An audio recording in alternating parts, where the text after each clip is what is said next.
if you have a band and you have a cane, you have one of the most effective martial arts self-defense tools you can get.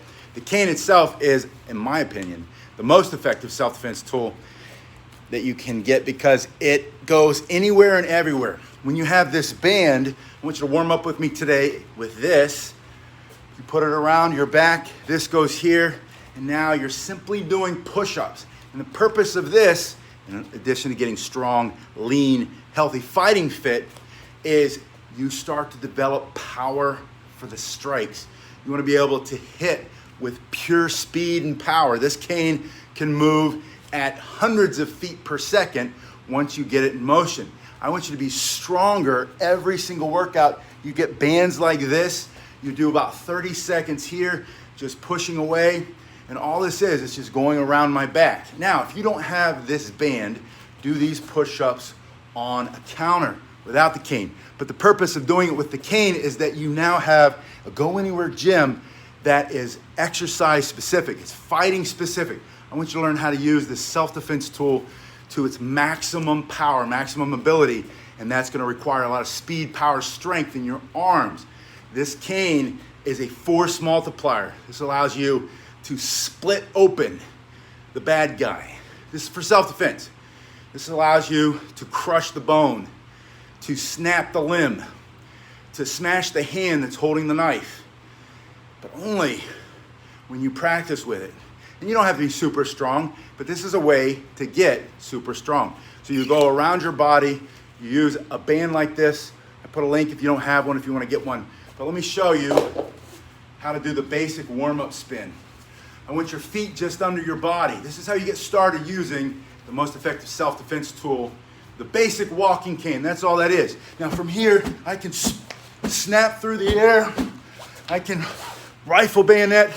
I can butt with the rifle butt strike right there, right in the face, right? I've got these vertical or horizontal strikes, vertical strikes, angular strikes. I create distance between me and the threat. The threat's over there. Look how much distance that is. I put the cane between me and the threat. He's got a knife. I've got a big, long stick. I just created distance. It's a force multiplier.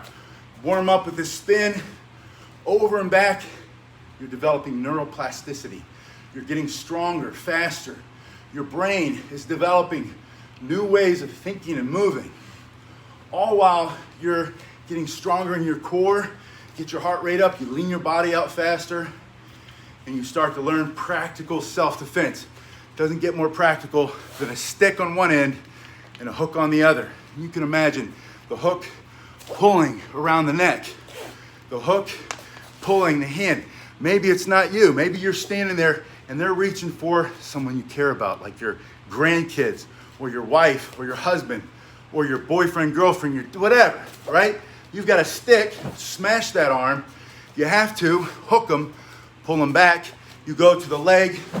It's a hard strike. Hook that leg and pull it out. Now this is a practice cane, so it's a little bit lighter. It's extremely durable. I put the link below if you needed to get one. I was promoting the other one, the basic one. If you've been doing this for a while, it's time to level up. Go to a little bit better training cane, a little bit more things you can do with this. But the whole purpose of this spinning is to get this hand, get these calluses going, get this ability to slide this up into this protected position. Thank you, Jack. I really appreciate it. Now from this position, I'm able to strike, I'm able to jab, and again, I hit this way. Now, you keep asking me for a basic kata. I've got one for you. And people say, I don't want to learn it. Some people, I don't want to learn a kata because they're not practical. It's just a way to disguise practice, disguise repetition. The more times you do this, it's capacity. The more you do, the more you're going to be able to do. So the more you do this, I like to warm up 30 seconds with this basic practical strike. Then 30 seconds with its sister, right? Coming this way, coming this way. It's twin.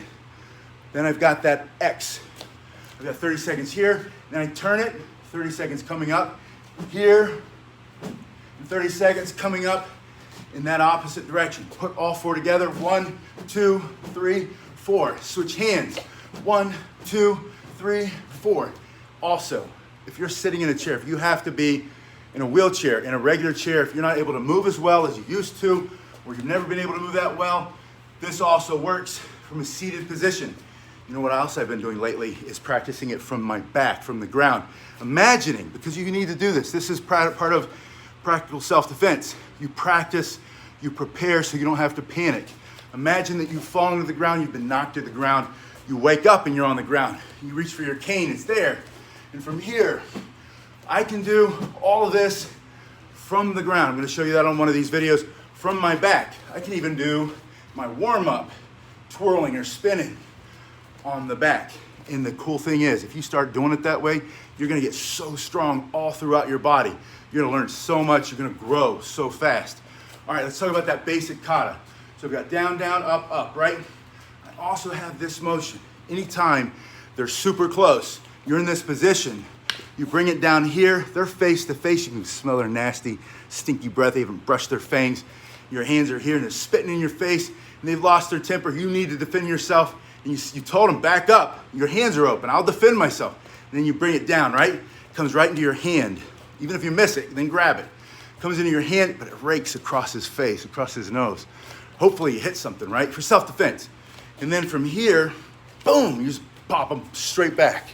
And because you're holding this, all of a sudden you've stabilized. Maybe you're not as strong here as you used to be. Now, from here, you're very strong, and because of this edge, right? And I've got an everyday carry cane. My everyday carry, which is in the car, has a teardrop design, which means this is kind of like a dull bladed edge, and it's made out of a really hard wood. It's sweet. I'm gonna show you this on the next video.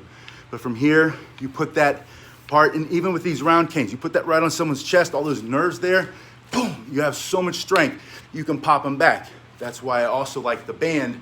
You put that around and you practice pushing, right? And you can practice pushing up.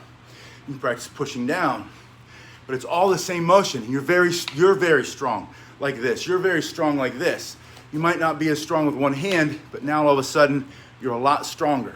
So from this position, I want you to get in this better position. This is your basic form, your basic kata. You're gonna step in, strike, step up, push to the side, step back, and strike. Get it? It's just 3 moves. That's what I want you to start with.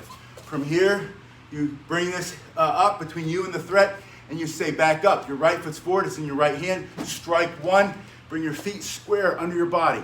Strike 2, step back with the right foot. Strike 3.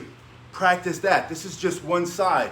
From here, I step into the threat. Back up. I have every right to defend myself. Strike with conviction. Strike with speed, power, right as hard as you can. Strike, step up so your feet are under your body. Strike to just right. Think of this big fat knuckle, right? Right there. Piercing into the ribs. Going into those intercostals, those muscles between the ribs. All that nerve, those ribs are flexible. That bottom one though, the floating rib, you snap that, that'll go right through the bottom of their lung, coughing up blood for self-defense. They're not able to chase. So from here, 1, 2, stepping back, 3. Then, same thing on the other side. From here, stepping with the left. The hands between you and the threat, back up. I need to give myself some room or I'm about to smash the camera. I go down, I come up, and I step back and strike. From here, 1, 2, 3. From here, 1, 2, 3. From here, 1, 2, 3. This is what I want you to practice. Left hand, strike, right foot comes up, strike, left foot goes back. Right foot forward, right, left hip under, back, left foot forward, strike, right foot under, just directly in your body. Here, back, just do this over and over. Right foot in front, left foot comes up, you're squared up. The threat's here, the threat's behind you. Stepping with the left, 1, 2, 3. Those are 3 things you practice it on both sides. I guarantee your body's getting stronger and stronger. Thanks again, Jack. I'll see you guys in just a little bit. I'll be back.